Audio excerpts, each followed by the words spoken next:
midnight. This guy's a Pulitzer Prize winner. It's such an exciting fact that we have him on Tuesdays. You've seen him everywhere. You've read him everywhere. He's one of the co-founders of DC Report, singular, dcreport.org.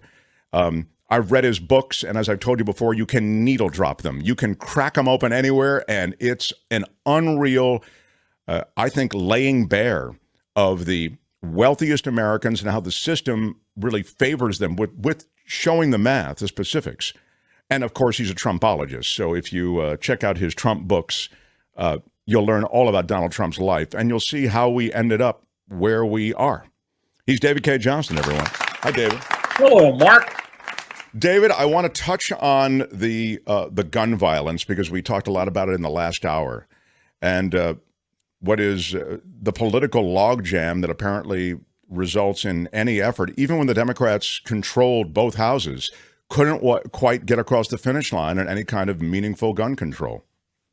It's astonishing that in round numbers, depending on how you ask the question, 80 to 90% of Americans would ban assault weapons, prevent the sale of their ammunition, which over time will diminish their usefulness and tax the ammunition.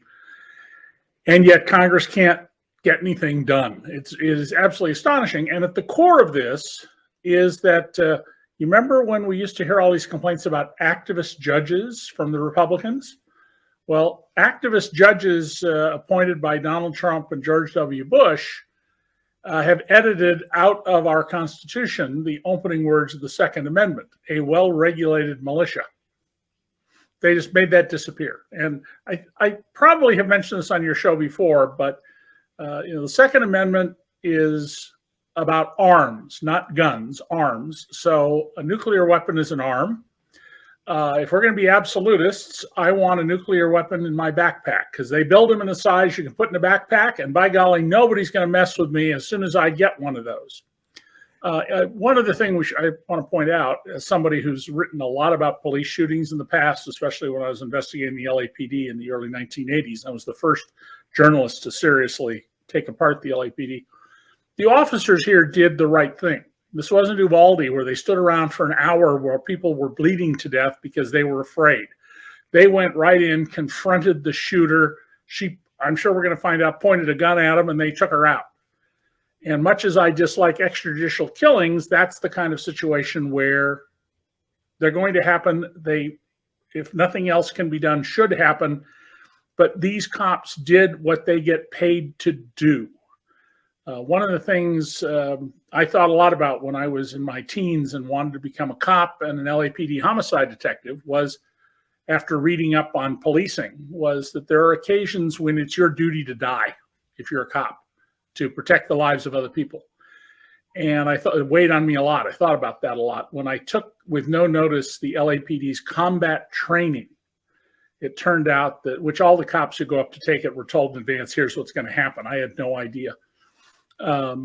The one that I took, you have to let your partner die to score. And you know, I got an almost perfect score, 98 or 99 out of 100, and 3 shots all fatal, which stunned the cops, who figured they brought me up there and had a video camera hidden, came out after I got there, because they thought, you know, I'd shoot up the, you know, who knows, the woman Right. pushing her baby or something.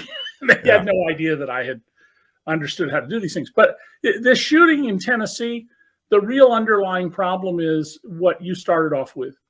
How is it that we're the only country in the world where this keeps happening again and again and again? There are examples of, you know, a shooting here or one every 10 years. But here, they're like every other day, we have a mass shooting. And I'm just completely heartbroken over the lack of political will to deal with this issue. Well, and the pretzel logic that goes on to avoid speaking about the real problem, the proliferation of these weapons, you know. So you talk about video games, you talk about mental illness, as though video games and mental illness don't exist in other countries, you know. Right.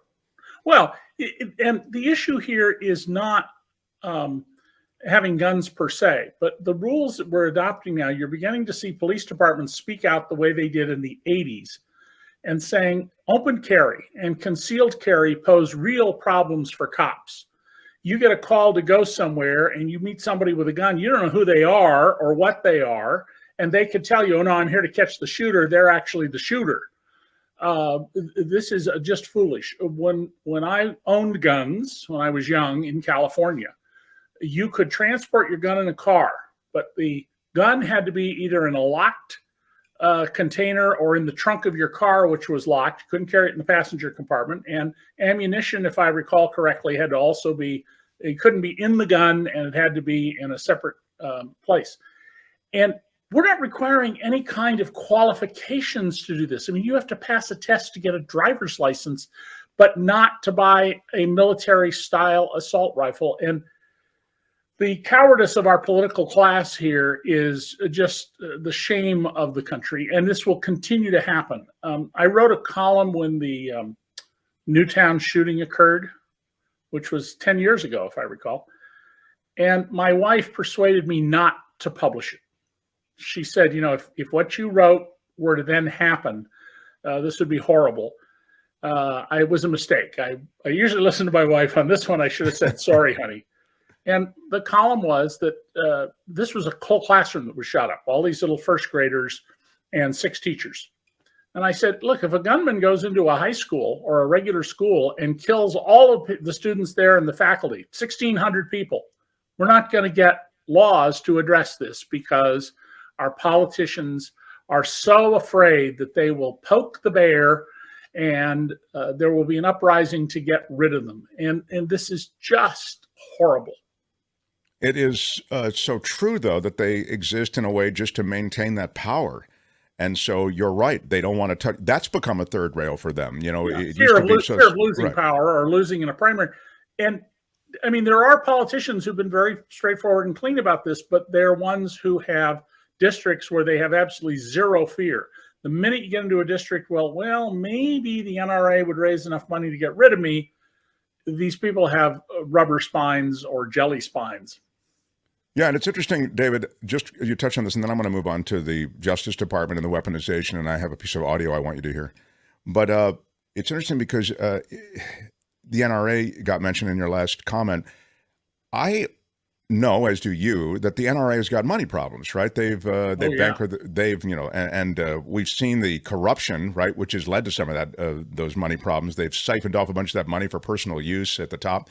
Blah, blah, blah. So their ability to fund races has been impacted. But I think it's now in the American DNA, politically I'm talking about, and I'm asking you, I guess, so the NRA doesn't even need to flood a lot of these races with money. The gun thing has become a point of political pride. That's why you see so many Christmas cards with people with assault rifles, and you know, I'm talking about politicians, political ads where they're shooting up the landscape. It's craziness, but it's not funded by the NRA purely anymore. Well, let's remember 2 things: that the NRA used to be an organization of hunters and sport shooters. It's now a lobbying arm of the manufacturing industry for guns. That's the first and most important thing to understand.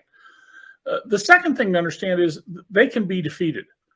When I was a kid, litter was everywhere. You just drive down the road. People just threw things out the window. There's a great scene in the Mad Men where the family of Don Draper goes and has a picnic on the side of the road, and they just leave everything. We've solved that problem. We have very little litter in this country anymore. We can solve this problem. But it requires leadership. And how did we solve the problem with litter? Lady Bird Johnson and her husband. And then they got a whole lot of people behind them. And so if there's something to be critical of Joe Biden about, and there are lots of things to be critical about, this is a key one, because he keeps saying over and over, we need Congress to do something. There are steps he can take and he should take. And I think there's not a lot of political gain in his view by getting tougher about this, but what better issue to get tough about? And especially this ridiculous idea that with no training or knowledge, you can walk around carrying, open carry, a loaded gun. There are lots of YouTube videos or reels or TikToks that'll show you people shopping in grocery stores and they've got an AK-47 slung over the back. What are they afraid of? The clerk? And most of this is Right. motivated, let's be frank, by racism, by making sure that people of color, especially black people, know their place, by people who will tell you, I'm not a racist, and they are. The carrying of the gun tells you they are. Well, I also think it's motivated by this machismo. It's this displaced machismo. It's almost like driving a Hummer. You know what I mean? You want to. Oh, yeah. It's an assertion of masculinity. It's become this thing. Or power, because I know that Marjorie Taylor Greene and Lauren Boebert, they have the commercials where they're holding the assault rifles, and it's another level of insanity. And it now has all of these flavors in it. I want to ask you, Albert, can you, if you would, prep that video? This is related to the investigation of the Justice Department that's going on. It's a GOP investigation in the House, of course, that is really designed to focus, again, in quotes, on the weaponization of the Justice Department by the Democrats, by the Biden administration, by the J6 committee.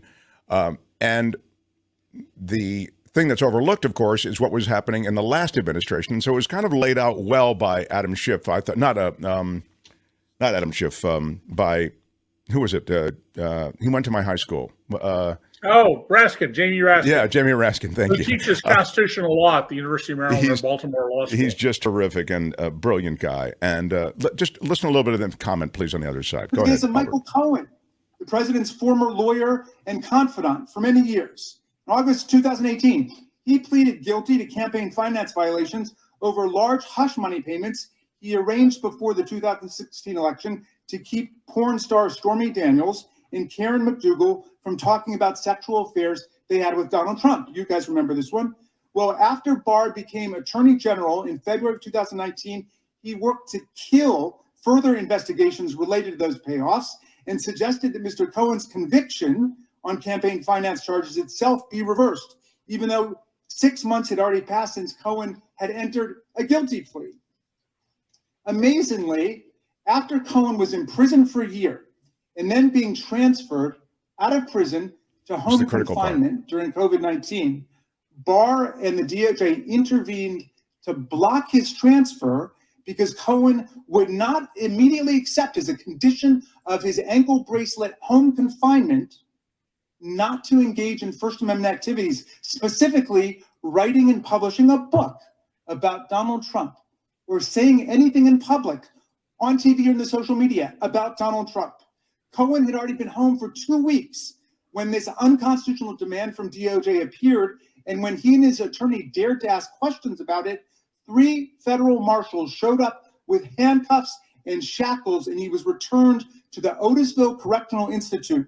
There he spent 16 days in solitary confinement before they were able to get his case before a federal district judge, who immediately found that Barr's purpose, quote, in transferring Cohen from release on furlough and home confinement back to custody was retaliatory in response to Cohen desiring to exercise his First Amendment rights to publish a book critical of the president and to discuss the book on social media. Can you think of a more egregious example of weaponizing the Department of Justice for nakedly political purposes than imprisoning and putting in solitary confinement the president's own former lawyer simply because he wanted to exercise his First Amendment rights? There you go. I mean, I think I wanted David to hear that. I just thought it was a great summary of something that we knew about in the last administration. Please go ahead.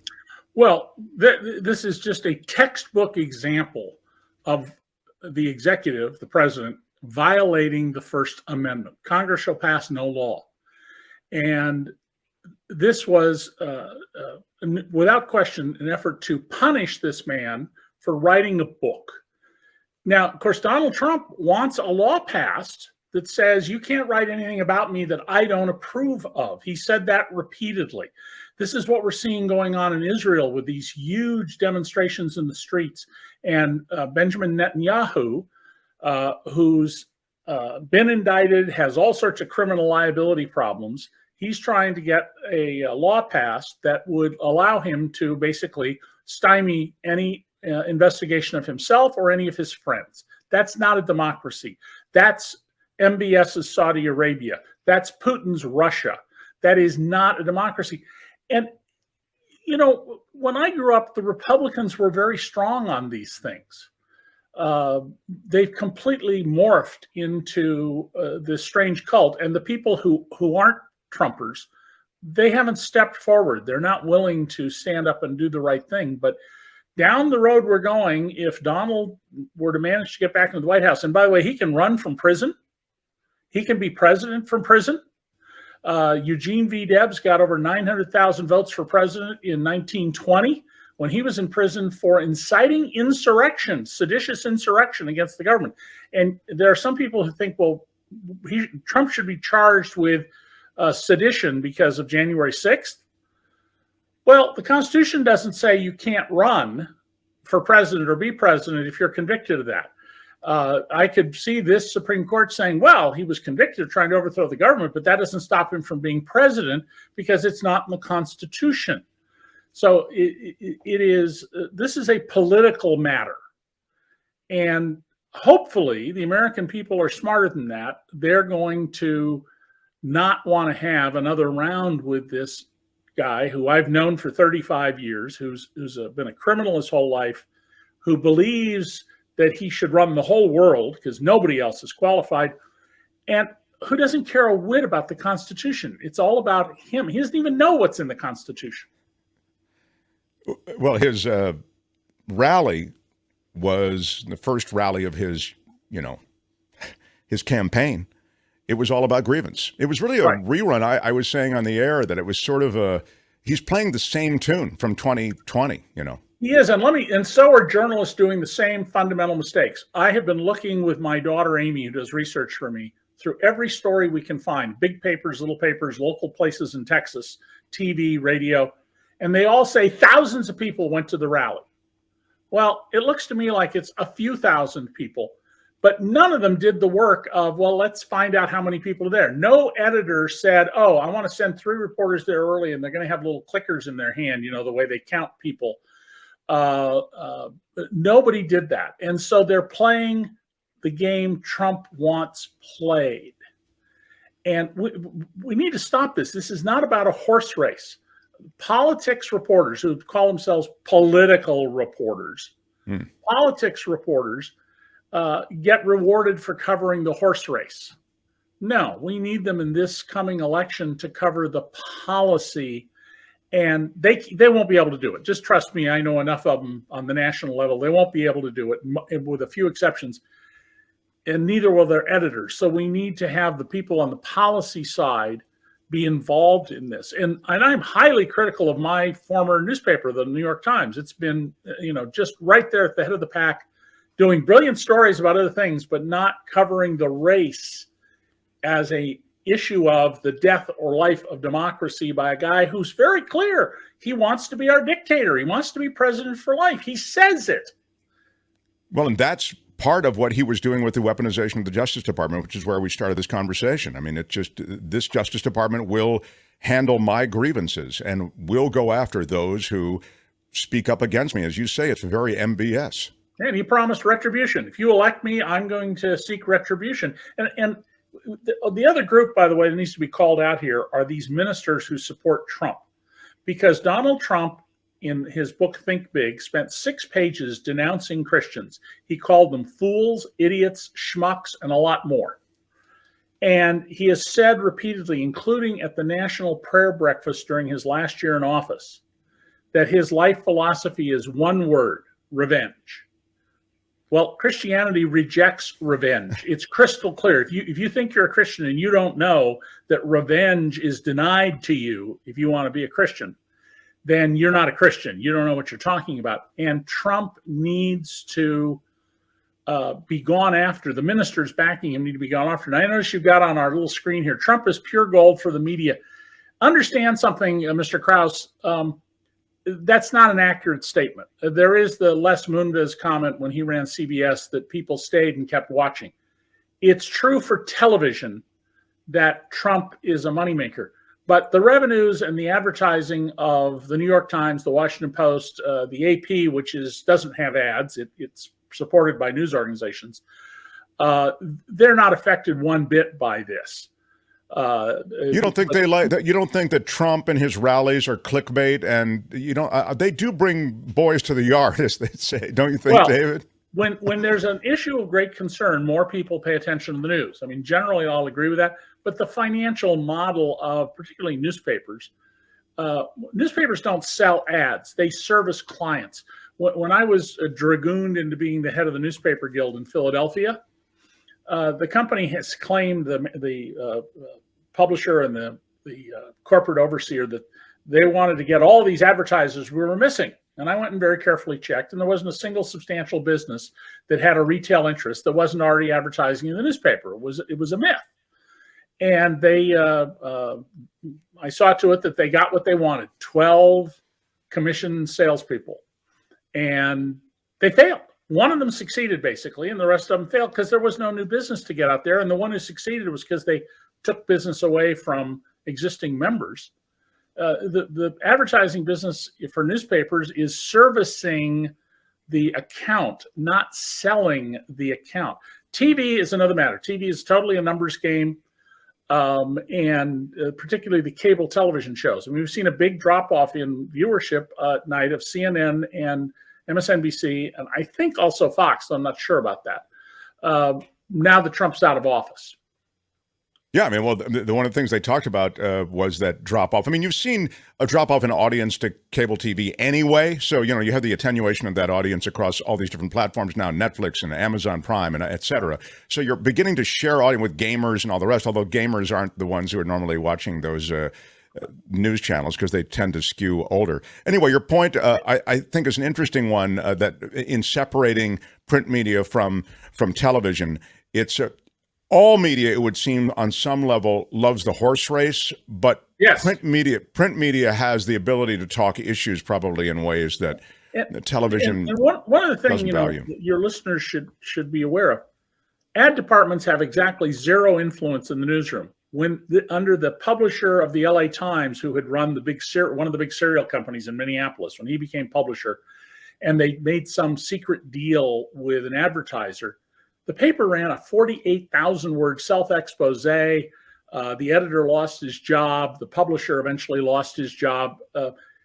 Newspaper people are unique in that we publish journalism reviews. We expose our peers. I've written numerous investigative pieces over my career about bad journalism. In fact, I'm the only person who's ever done this. I caused a broadcast chain to be shut down and go out of business by proving they were manipulating news reports for profit. What was that, David?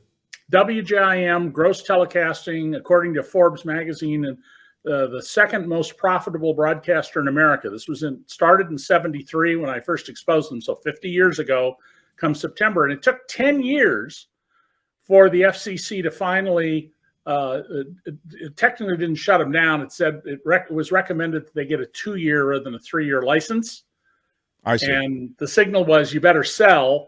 And then when they sold for about half what the station was worth, the guy still got $64 million. I remember the mayor of Lansing, Michigan, one of the victims of this corrupt owner, said, man, Harold Gross did every single thing the Detroit Free Press accused him of and more, and he gets $64 million. Ain't American justice grand? Well, nice job. You should get to work on some of these other news agencies. It's weird, just as an aside, that the FCC controlled so much more. There were regulations and expectations and, government oversight, if you want to call it, even small o on oversight, because it was the public airwaves. Now with cable TV, you just don't have that FCC oversight at all. There's no legal authority to do anything about Fox or the others, or you. Yeah, exactly.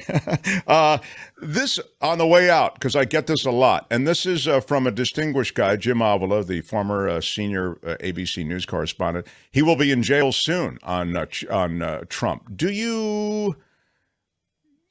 Boy, it sure feels like everything's getting slow walk, David Cay Johnston. What do you think? I don't think it's slow walk. I think it's being very, very careful.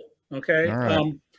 The calling back of David Pecker, or as somebody said on TV last night, David Pecar, to the grand jury was very obvious what it was done for. It was to establish that Donald Trump And he had conversations showing that Donald Trump knew this was a payoff to Stormy Daniels and it was connected to the campaign. That's why you would call him back.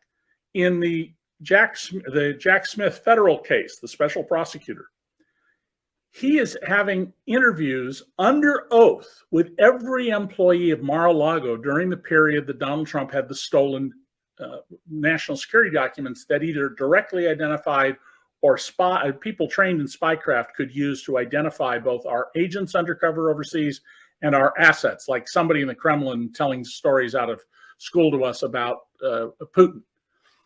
Why? Because he doesn't want, some chambermaid to show up at trial with some cockamamie story that the jury now has reasonable doubt. They are being incredibly careful and thorough. And all the way along, I wrote 2 pieces in the New York Daily News, including their lead Sunday opinion piece, laying into Alvin Bragg for not pursuing the RICO case. And I wrote one piece, here's a roadmap for you, Mr. Bragg, on how to prosecute Donald Trump. It's not the case I expect him to bring, but it was as close as you'll ever get in a fraud to a slam dunk case.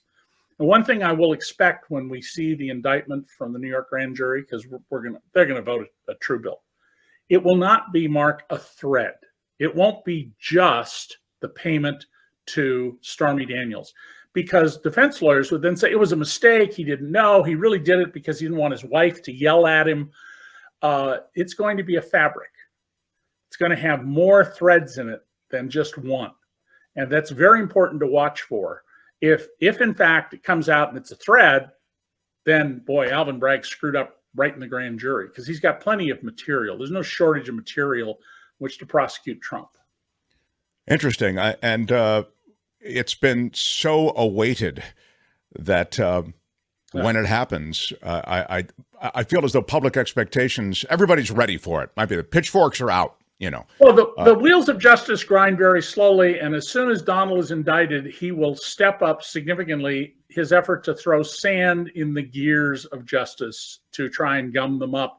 I don't think he's going to get very far with the courts. We just got an order from a judge that Mike Pence has to testify about what he knew, and it was John Roberts, the Chief Justice of the United States, not Chief Justice of the Supreme Court, Chief Justice of the United States, who in an opinion in one of the Trump cases said that, the courts are entitled to every man's testimony. And Mike Pence is not going to slip away and say, it was a confidential conversation with the president. Mark Meadows is going to have to testify, the chief of staff. And all of those people have a choice. You're going to commit perjury and risk being prosecuted if the government can prove perjury and go to prison, or are you going to tell the truth? Yeah, I mean, you're right. The wheels are grinding slowly, but they are grinding. So you can see so much of what David has done at dcreport.org. There's a great piece by Terry Schwadron, who I guess has taken over so much of DC Report. Yeah, it was a very good piece, the one you're thinking of. You tell readers about or viewers. Yeah, about it's the basic overreach of the Justice Department. It's really broken down so well, which is really what I like. I mean, you can get into the weeds, but Terry gives you enough of the particulars without bogging you down. So you can find it at DC Report, singular, dcreport.org. And you can find David here on Tuesdays. David, such a pleasure, and thank you. All right, David Cay Johnston, yeah. Right on, right on. Hi, it's Mark, and I thought that was great. Hit the notification bell. You'll know whenever there's a new video being dropped, and please subscribe to our channel to help us save the universe.